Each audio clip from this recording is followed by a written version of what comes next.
Bienvenue dans Planet is the Limit, le podcast d'éducation et de sensibilisation aux limites planétaires. Moi, c'est Loïc. Avec ce podcast, je vous embarque à la rencontre de scientifiques et de spécialistes qui vont nous aider à mieux comprendre l'écosystème dans lequel on vit, comprendre les bénéfices qu'il nous apporte et voir comment ça impacte concrètement notre qualité de vie sur Terre. Pour ce premier épisode, mon invité, c'est Éric Lambin. C'est un géographe et un chercheur de renommée internationale. Ce qui m'intéresse, c'est justement qu'il a participé à la création du concept de limite planétaire. Il a aussi beaucoup étudié l'usage que nous faisons des terres et comment ça impacte concrètement notre quotidien. C'est ce sujet que je vous propose d'approfondir aujourd'hui. Bonjour Éric. Bonjour Loïc. Bienvenue dans ce podcast. On va parler des limites planétaires et plus particulièrement de l'utilisation des sols ou des terres, comme tu préfères le dire.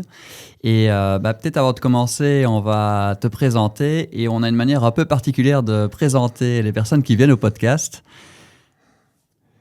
Pauline nous a fait un petit dessin de ton parcours. Oula, ok. Et donc, l'idée, c'est de voir avec toi ce que t'évoques ce dessin et si tu retrouves des choses que tu trouves emblématiques ou représentatives de ton parcours. Eh bien, tout à fait. Là, très bien capturé le fait qu'au début de ma carrière, je me suis concentré plutôt sur la mesure, l'observation, à partir des données des satellites d'observation de la Terre, des changements de surface, la déforestation, la dégradation des terres. Et puis après une quinzaine d'années, je me suis plutôt intéressé à la compréhension des causes, des facteurs qui sont derrière ces changements très rapides. Et depuis maintenant une dizaine d'années, je me consacre essentiellement à l'étude des politiques pour contrôler justement ces phénomènes de déforestation notamment, et aussi pour conseiller divers organes de politique européenne ou dans le secteur privé. Donc là, déjà, c'est très bien capturé. Et je vois, elle a capturé les chevaux, c'est une part très importante de ma vie. On dit chez moi, on n'est pas à cheval sur les principes, mais en principe, on est à cheval.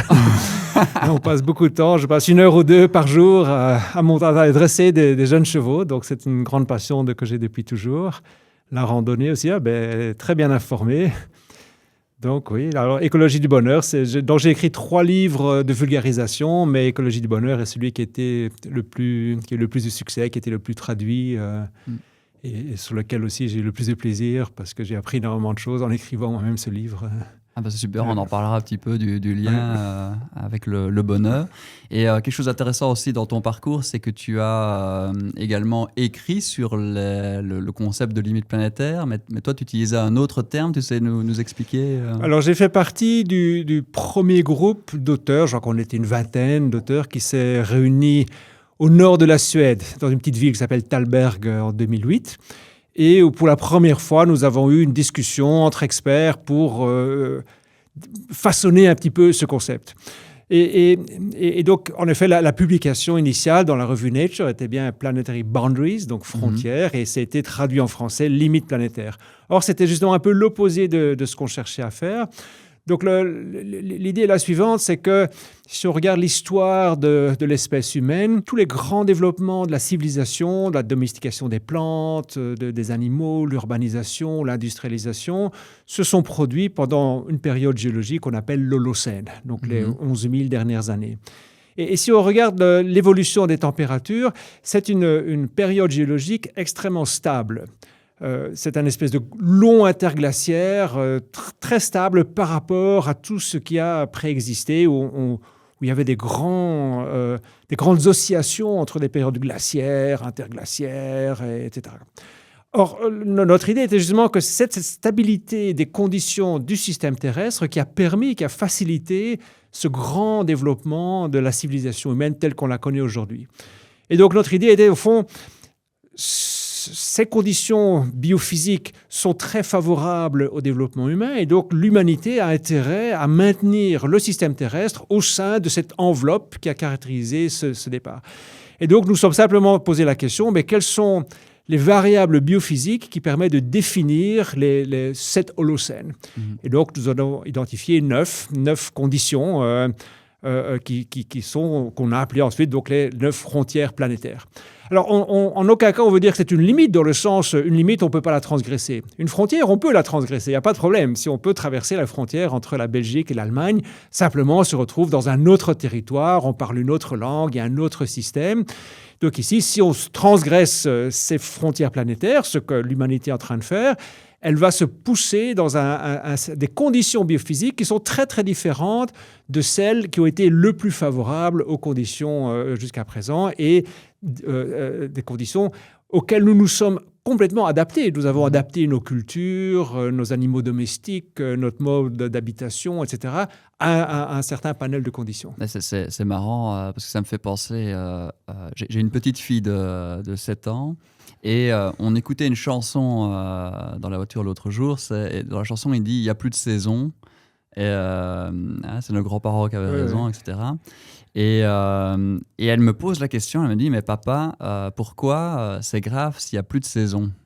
Et en fait, j'ai essayé de lui expliquer, en fait, s'il n'y a plus de saison, il y a un problème de prévisibilité pour justement toute l'agriculture et ça peut amener finalement un impact sur la quantité de nourriture disponible. Voilà. On peut imaginer un monde sans saison et qui sera vivable par un tas d'espèces, mais pour lequel la vie humaine telle qu'on la connaît aujourd'hui sera beaucoup, beaucoup plus difficile.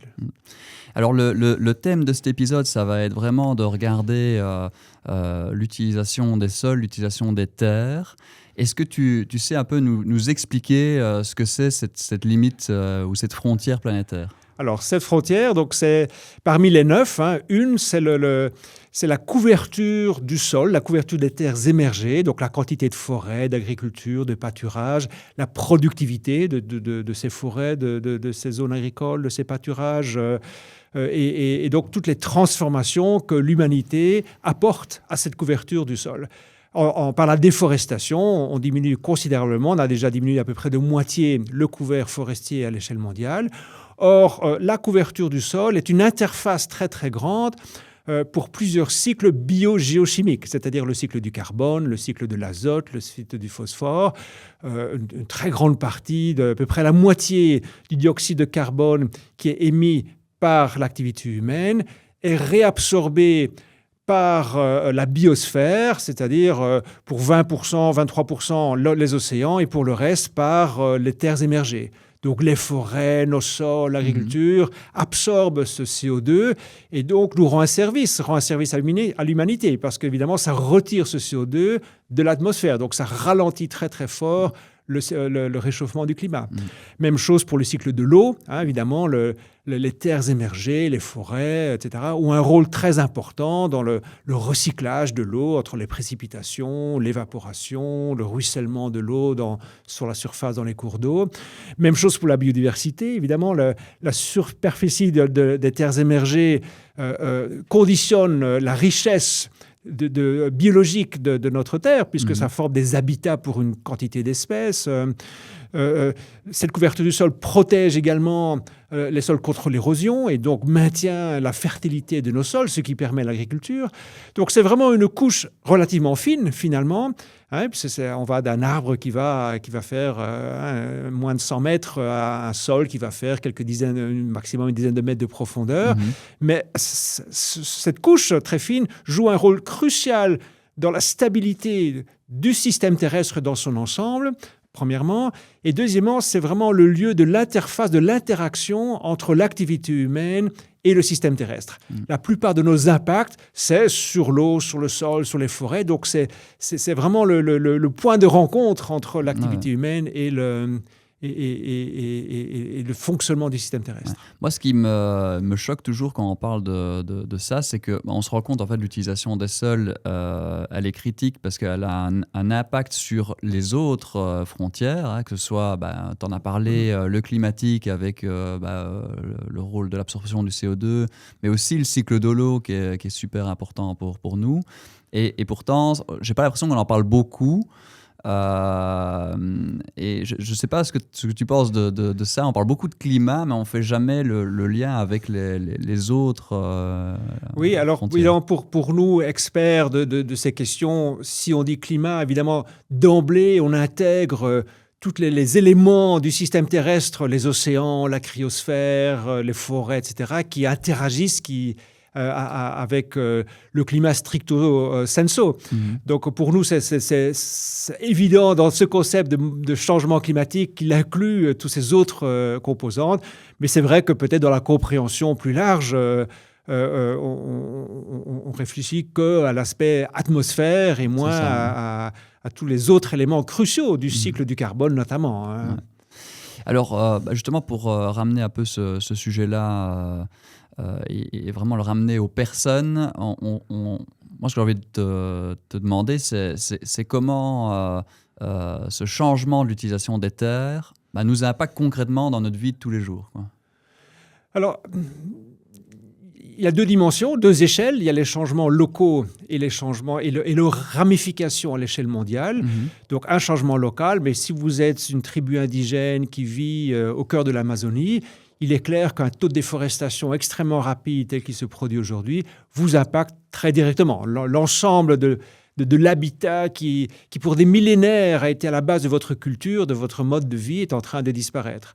Si vous êtes un grand agriculteur au Brésil, ce changement vous impacte très directement aussi, puisque dans le bassin amazonien, 50% des précipitations, des pluies, sont issues de la forêt amazonienne. C'est l'évapotranspiration de la forêt qui génère ensuite les pluies.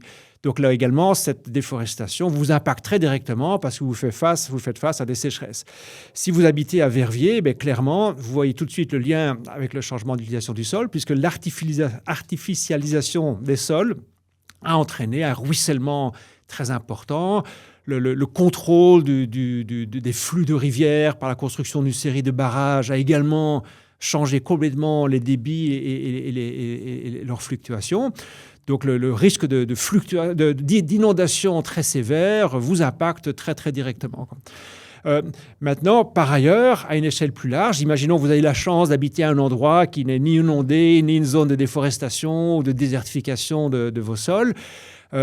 Parce que tous ces phénomènes sont connectés à des cycles biogéochimiques à l'échelle mondiale, ils contribuent à amplifier les changements climatiques ou la perte de biodiversité qui, là, très indirectement, va vous impacter parce que moins de biodiversité, c'est notamment moins de solutions à long terme pour trouver des remèdes pharmaceutiques. C'est une perte de la beauté de la nature qui a un impact aussi très, très important sur votre bien-être. Ouais. Justement, pour rebondir sur cette question de bien-être, tu le disais en introduction, tu as écrit un bouquin justement qui parle du lien entre la nature et le bonheur. Tu as dit que tu avais appris beaucoup de choses. Moi, je suis curieux de savoir ce que tu as appris. Alors, peut-être d'abord la genèse de ce livre. J'avais écrit un premier livre sur la science environnementale, un peu plus traditionnel, un livre de vulgarisation qui faisait un peu le point sur les changements environnementaux et qui a eu du succès. Mais je me suis rendu compte qu'il était essentiellement lu par des gens qui étaient déjà convaincus. Ouais. Donc, je dis, quelle est l'utilité de renforcer le message auprès des gens qui ont finalement déjà acquis ce message? C'est eux qui vont aller acheter ce livre. Et donc, ma question était, au fond, comment toucher les 80% de personnes qui, eux, finalement, prêtent assez peu attention à ces défis. Et là, mon raisonnement, il dit, au fond, parlons de choses qui leur importent, eux, d'abord, leur bien-être, leur bonheur, et partons de là, essayons de trouver les liens avec l'importance de préserver le milieu naturel. Non pas pour des motifs nécessairement altruistes, le bien-être des générations futures, mais au moins pour des motivations relativement individualistes. Enfin, je veux assurer mon bonheur. Et donc, j'ai un peu plongé dans toute cette nouvelle littérature scientifique, notamment en psychologie de l'environnement. Et j'ai découvert, à l'époque où j'ai écrit le livre, des découvertes émergentes, qui étaient nouvelles à l'époque, sur l'importance cruciale sur le bien-être, sur le sentiment de sérénité, de satisfaction de soi, que joue le contact fréquent avec la nature, avec le monde animal, avec une diversité importante. Et une des théories qui explique cela, c'est ce qu'on appelle la biophilie, à savoir que pendant des centaines de milliers de générations, nos ancêtres, chasseurs-cueilleurs, parce que finalement l'homme industriel urbain est une apparition très récente, Donc le chasseur-cueilleur a été sélectionné, il y a une sélection biologique sur la capacité de chacun de lire, de comprendre la nature. Le chasseur-cueilleur qui pouvait bien pister les animaux, qui pouvait bien détecter les plantes toxiques des autres, qui pouvait trouver un habitat pour cacher sa famille des prédateurs, avait une chance de survie beaucoup plus élevée. Et donc, ça a créé une espèce d'affinité presque acquise pour l'environnement naturel. Et la théorie suggère qu'encore aujourd'hui, même si on vit dans un appartement et qu'on ne va plus jamais chasser, pêcher, ou on n'a plus aucune forme de connexion avec la nature, ça quand même influence quelque part notre patrimoine qu'on a acquis sur l'évolution. Et donc, se promener dans une forêt, c'est un peu le sentiment du retour chez soi.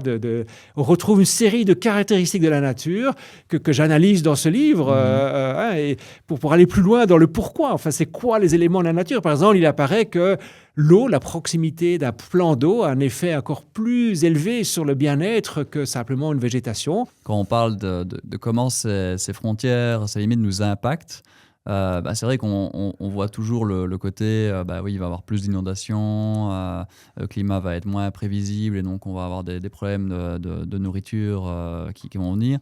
Mais ce lien au bonheur, on ne le fait pas souvent et finalement, ça nous impacte quand même assez fort. On voit qu'il y a quand même une augmentation drastique du nombre de personnes en dépression, en burn-out. Alors, il y a tout un contexte socio-économique aussi, mais on se dit que peut-être que si on exploitait mieux nos terres pour aménager plus d'espace verts et, comme tu dis, avec des plans d'eau, des forêts, etc., ça pourrait aussi aider à retrouver un peu de bonheur et de sérénité. Voilà, et donc c'était une de mes motivations pour toucher non pas les 20% de convaincus, mais les 80% de gens qui finalement ne prêtent pas tellement attention au problème, c'est d'avoir un argument positif. Ne pas dire préserver la nature pour éviter des catastrophes terribles, le ciel qui va vous tomber sous la tête, mais faites-le parce que c'est bon pour vous, vous allez rendre votre vie plus riche, vous allez augmenter ce bien-être essentiel. Super. Et alors moi, je me pose aussi la question, c'est finalement, quels sont les gestes notre mode de vie plutôt, et les gestes qu'on fait qui, justement, influencent ce changement de l'utilisation des terres. Qu'est-ce qu'on fait comment est-ce que ça se fait que ça arrive on se doute bien, on a besoin de routes pour aller travailler, on a besoin d'agriculture pour pouvoir nous nourrir. Est-ce que tu sais un peu nous expliquer les comportements qu'on induit, qui induisent finalement ce changement de l'utilisation des terres? Alors, c'est tout évidemment la transition vers une organisation industrielle de notre vie où on cherche absolument à optimiser. Optimiser l'agriculture, par exemple, ça requiert supprimer la diversité d'un écosystème naturel ou même la diversité d'une forme traditionnelle d'agriculture, d'agroforesterie, d'agroécologie, telle qu'on pouvait la pratiquer au temps jadis. Et donc, cette homogénéisation de nos paysages avec d'énormes superficies, on ne trouve plus qu'une espèce de culture très intensive, une espèce d'arbre dans des plantations de pins, de sapins, d'eucalyptus, contribue énormément à la dégradation de l'intégrité biophysique de ces écosystèmes. Si on regarde quantitativement quels sont les facteurs qui ont le plus d'impact sur les forêts, par exemple, c'est clairement l'élevage, la production animale, qui représente une transition très très forte du régime alimentaire de l'homme moderne. Auparavant, nos grands-parents consommaient très peu, très rarement de produits animaux. C'était un peu un luxe. Une fois par semaine, on mangeait un morceau de viande. Aujourd'hui, c'est devenu une part essentielle de notre régime alimentaire. L'élevage animal est relativement extensif, donc requiert beaucoup d'hectares pour une production donnée par rapport à la production végétale. Et ça, c'est parce que les animaux en tant que tels prennent beaucoup de place, ou est-ce que c'est parce qu'on doit également produire de la nourriture pour eux et que donc on utilise une partie des champs de céréales, de soja, etc., qui vont du coup à l'utilisation des animaux, et donc finalement on prend 2 fois plus de place. Oui. Les deux. C'est la combinaison des deux avec un ratio qui dépend de où on se trouve dans le monde. Si on est au Brésil, en Amazonie, il y a il y a moins d'une vache par hectare. Et donc, on les lâche là dans un terre relativement dégradé. Donc, il y a peu de suppléments alimentaires végétaux, mais c'est essentiellement une superficie très grande. Si on prend l'autre extrême, une agriculture intensive telle qu'on la trouve aux États-Unis, c'est essentiellement le soja, le maïs qu'on cultive pour l'alimentation animale. Et en Europe? L'Europe, alors on se retrouve un petit peu entre les deux selon qu'on est au sud de l'Europe ou plus au nord. Il y a des systèmes où l'élevage est relativement extensif et a un rôle crucial pour maintenir la biodiversité de certains habitats, par exemple dans les alpages, en montagne, en haute montagne, dans des zones de tourbières, des zones de pâturage traditionnels. En Belgique, on n'a pas beaucoup d'espace, donc on a un système quand même relativement intensif. Donc ça, c'est un facteur très, très important, notre régime alimentaire. Mais à la fois, c'est une bonne nouvelle parce qu'il n'y a rien de plus simple que de modifier son régime alimentaire sans nécessairement devenir strictement végétarien, mais en diminuant considérablement la part de produits animaux, essentiellement la viande rouge. Pourquoi la viande rouge? Ça, c'est essentiellement de la viande de bœuf et d'espèces bovines qui, en plus d'occuper beaucoup d'espace, sont des ruminants et donc émettent énormément de méthane dans l'atmosphère. Et le méthane, on le sait, est un gaz à effet de serre extrêmement puissant, 80 fois plus puissant que le CO2, même si son temps de vie, son temps de résidence dans l'atmosphère est beaucoup plus long, plus court. Et donc là, on parle beaucoup d'agriculture. J'ai l'impression que dans l'utilisation des terres, on utilise aussi les terres énormément pour l'habitat. Est-ce qu'il faut... c'est quoi les recommandations ou en tout cas la manière dont l'habitat influence cette utilisation des terres? Alors, quantitativement, les surfaces bâties représentent 2 à 3% des terres émergées. Donc, quantitativement, c'est relativement peu. Par contre, elles ont un effet très négatif dans le sens où elles fragmentent les habitats. On construit une autoroute à travers une forêt, on a un habitat dispersé. Donc, on fragmente, on diminue la connectivité entre des parcelles d'écosystèmes naturels, ce qui a un impact sur la biodiversité, puisque les espèces ne peuvent plus circuler. Et donc là, la stratégie est plutôt de minimiser cette fragmentation, cette dispersion de l'habitat, de regrouper l'habitat dans des zones de haute concentration, notamment évidemment les villes, les zonings industriels. Donc paradoxalement, les villes sont écologiquement efficaces. Par personne, on occupe moins d'espace. On consomme moins d'énergie lorsqu'on vit en ville parce qu'évidemment, il y a des effets d'économie d'échelle. Si on vit en appartement, même si on ne chauffe pas son appartement, mais il va rester à une bonne température parce que les voisins chauffent, les murs restent emmagasinent la chaleur, etc. Donc l'urbanisation en soi n'est pas une mauvaise chose.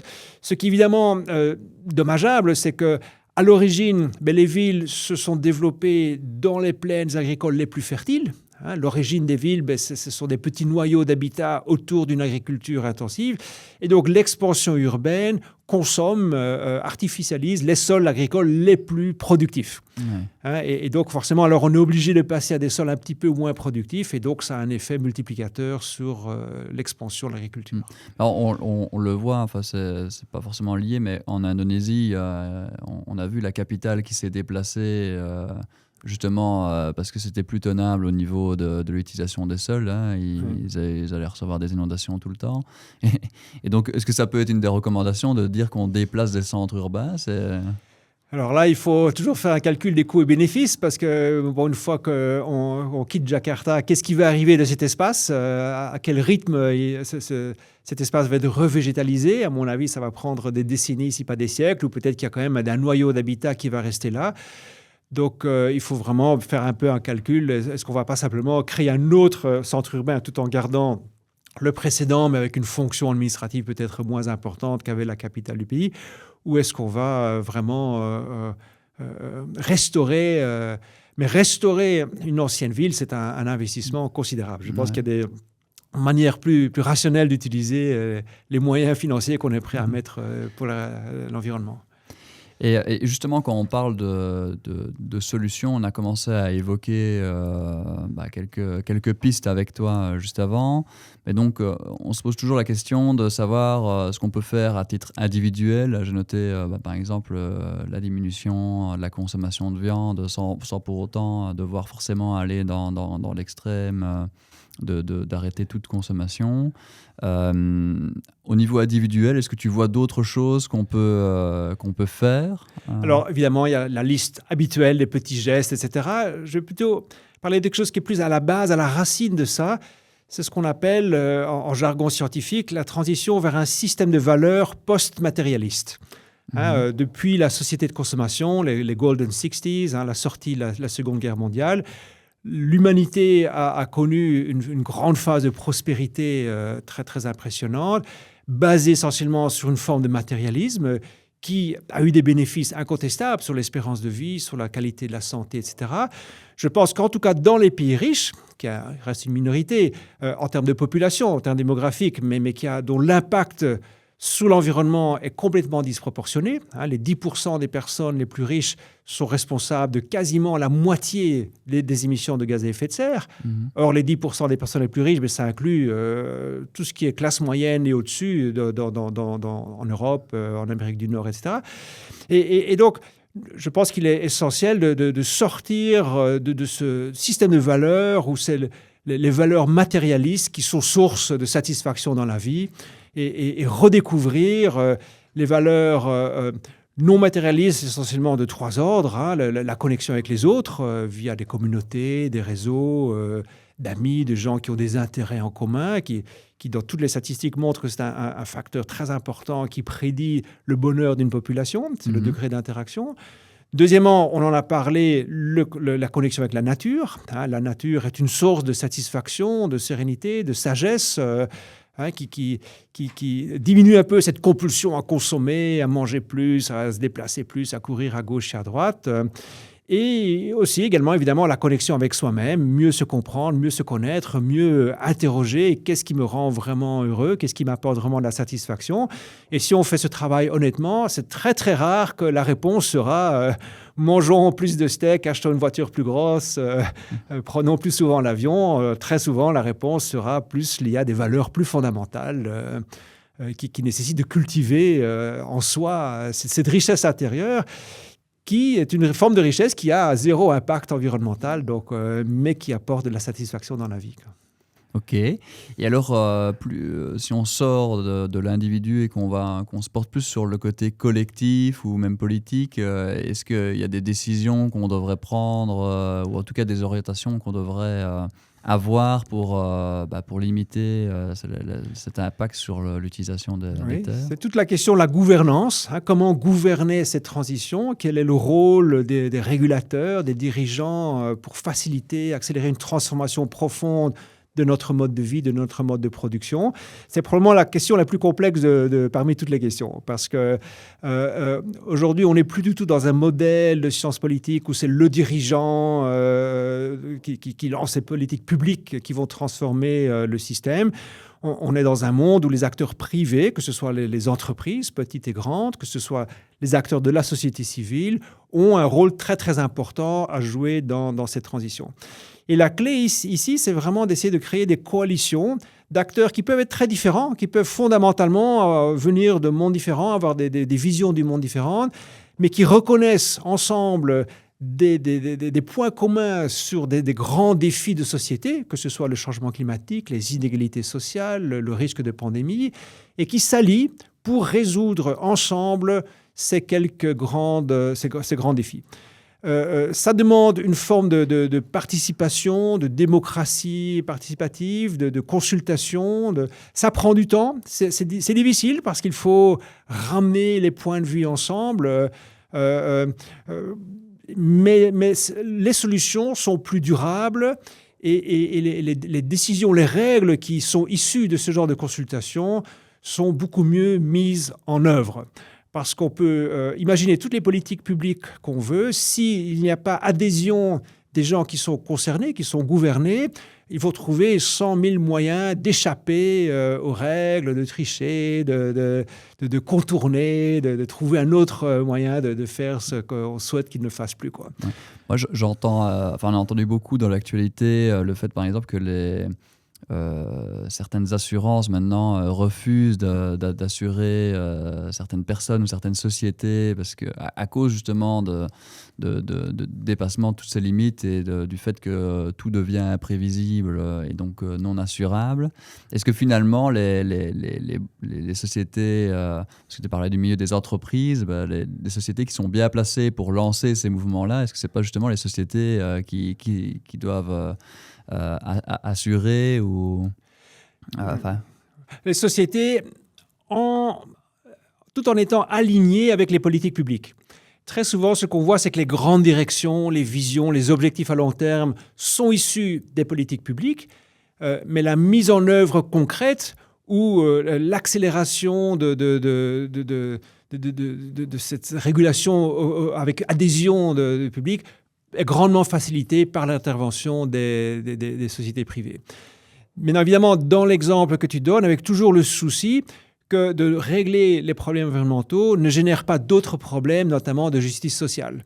Refuser d'assurer un habitat très vulnérable parce que soumis à des inondations va avoir des effets néfastes sur le plan social. Ça va laisser des gens qui ne peuvent pas se permettre d'acheter des terrains hors zone inondable, ça va les rendre non assurés, non assurables et donc extrêmement vulnérables à une catastrophe, que ce soit inondation comme on l'a vu en Europe, à Verviers, à Valence, mais aussi des incendies de forêt. Par exemple, le grand incendie de Los Angeles de cet hiver, un grand nombre de ces personnes n'étaient pas assurées. Donc la totalité de leurs biens sont perdus. Donc c'est des gens qui sont partis dans une spirale de pauvreté.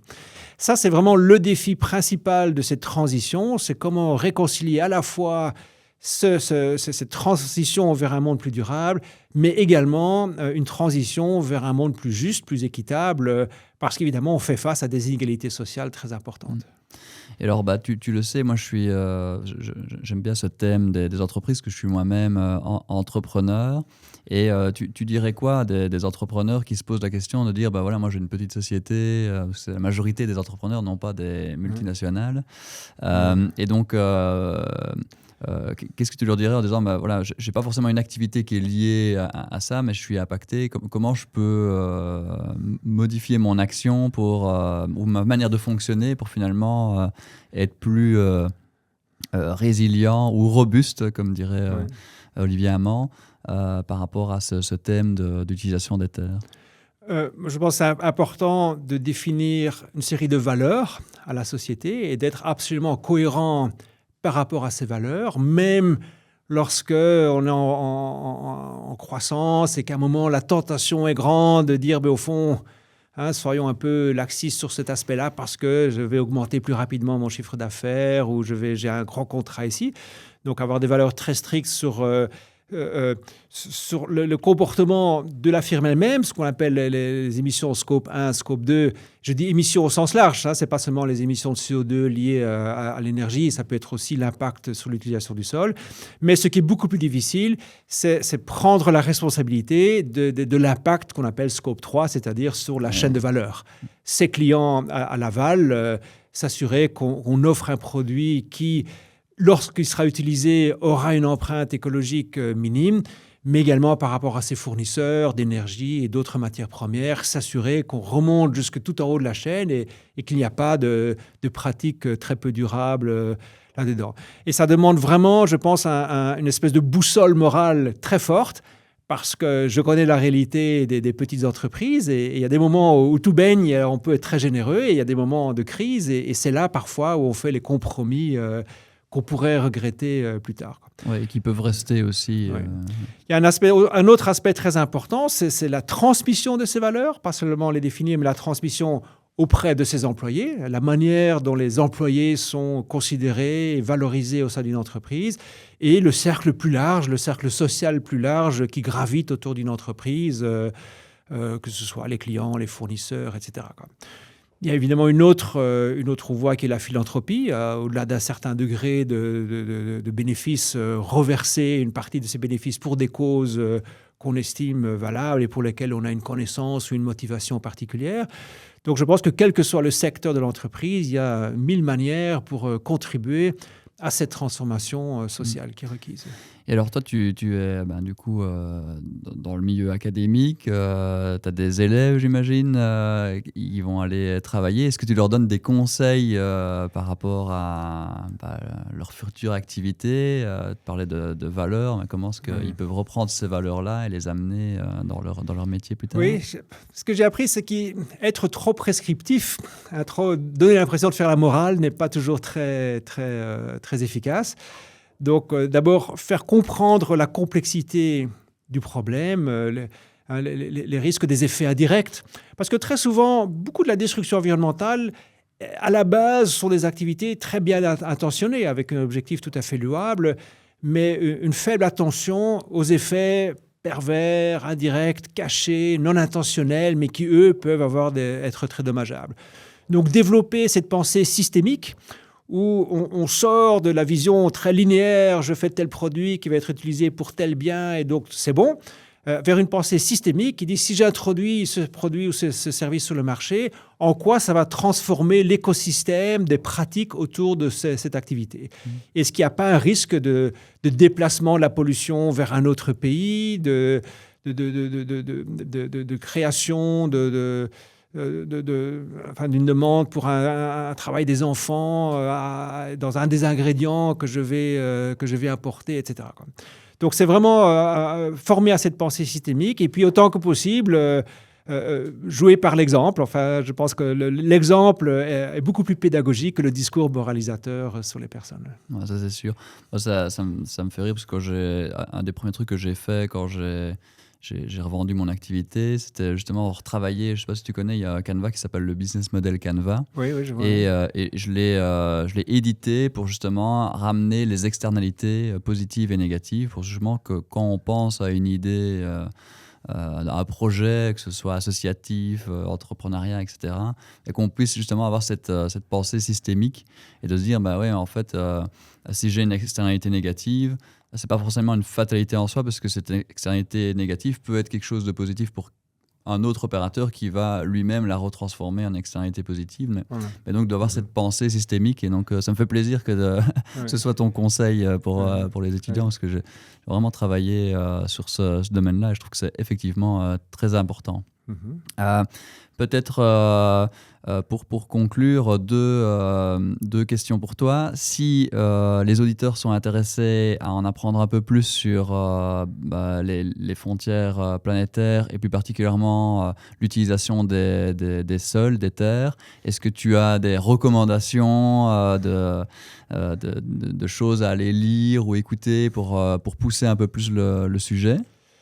Alors, c'est un sujet quand même assez technique sur le plan scientifique. Donc, il y a énormément de très, très bonnes publications qui font la synthèse, tout en anglais. Mais donc, si vous maîtrisez l'anglais, donc plongez un peu dans cette petite littérature avec les 2-3 articles de synthèse sur ce sujet.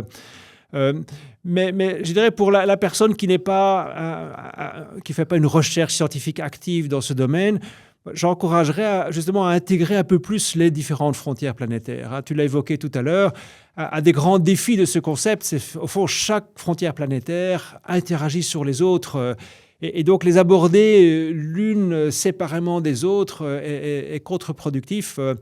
Et donc, c'est vraiment penser en termes de fonctionnement du système terrestre dans son ensemble, qui a un aspect climatique qui est beaucoup discuté, un aspect biodiversité qui est moins discuté, mais quand même qui est une composante connue.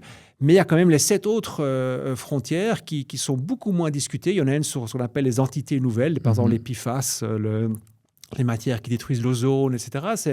Devient un élément crucial dans la pollution de nos sols et de nos eaux et qui est associé à une série de productions industrielles et d'objets que nous utilisons quotidiennement. Donc, il y en a une autre sur le cycle de l'eau. On voit également donc le problème de l'eau douce devient un problème mondial très, très important. Et on voit qu'on ne sait pas. De toute façon, elles sont toutes liées. On en a parlé ici. Une fois que tu changes l'utilisation des terres, tu impactes le cycle de l'eau, t'impactes le climat, qui sont potentiellement l'atmosphère également, qui sont des autres frontières qui sont étudiées. Donc, c'est bien le but ici de se dire, OK, il y en a 9, on travaille sur la pédagogie, sur ces 9 limites, mais on se rend bien compte au fur et à mesure des interviews qu'en fait, c'est impossible de regarder une en particulier et de ne pas se poser la question sur les autres, et on voit qu'elles ont toutes des impacts les unes avec les autres. Exactement. Ouais. Et peut-être si tu devais laisser finalement un message aux auditeurs, à ceux qui nous écoutent et qui nous regardent, quelque chose qu'ils devraient retenir, tu prendrais quoi comme image Je dirais que une citation qui n'est pas de moi, mais que le meilleur moyen de prédire l'avenir, c'est de l'inventer. Et donc, il y a évidemment énormément de nouvelles qui sont inquiétantes aujourd'hui. Mais plutôt que se focaliser sur ce qui ne va pas, c'est se focaliser sur quelles sont les voies possibles de solutions. Et pas le faire qu'en parler. Je pense qu'on en parle beaucoup, ce qui est très, très bien, mais vraiment s'engager professionnellement, dans sa famille, etc., pour mettre en œuvre ces transformations. Le défi qui fait face à l'humanité, c'est transformer de manière très profonde le système alimentaire, on en a parlé, moins de produits animaux, le système énergétique, électrification, production d'énergie renouvelable, le système de transport, le système d'interaction sociale. C'est un défi gigantesque qu'on doit réaliser en quelques décennies. La révolution industrielle a pris 2-3 siècles, la révolution informatique, quelques dizaines d'années. Voilà, quelques dizaines d'années. Ici, on est sur une échelle de temps encore un peu plus courte, avec un défi, quelques échelles de grandeur plus grand, quoi. Donc, ça demande vraiment de se mobiliser, d'avoir une vision claire et de mobiliser toutes les forces de la société pour réaliser ces transitions. Mais c'est possible, mais il faut l'inventer. C'est un défi extraordinaire. C'est une génération chanceuse de pouvoir réinventer, de devoir réinventer comme ça toute l'humanité. Mais évidemment, l'enjeu est très grand. Si on échoue, je pense que nos enfants et petits-enfants auront des conditions de vie difficiles. Ouais. Donc en tout cas, c'est super de se dire que c'est positif. En tout cas, il y a une voie possible. Et je te remercie pour le temps que tu m'as consacré aujourd'hui. Et à bientôt. Merci à toi. Oui. Merci d'être arrivé jusqu'ici. Si vous voulez approfondir le sujet, on vous met des infos et des ressources en description. Pour nous aider, il y a vraiment une chose à faire. Abonnez-vous. Merci et à très vite pour la suite.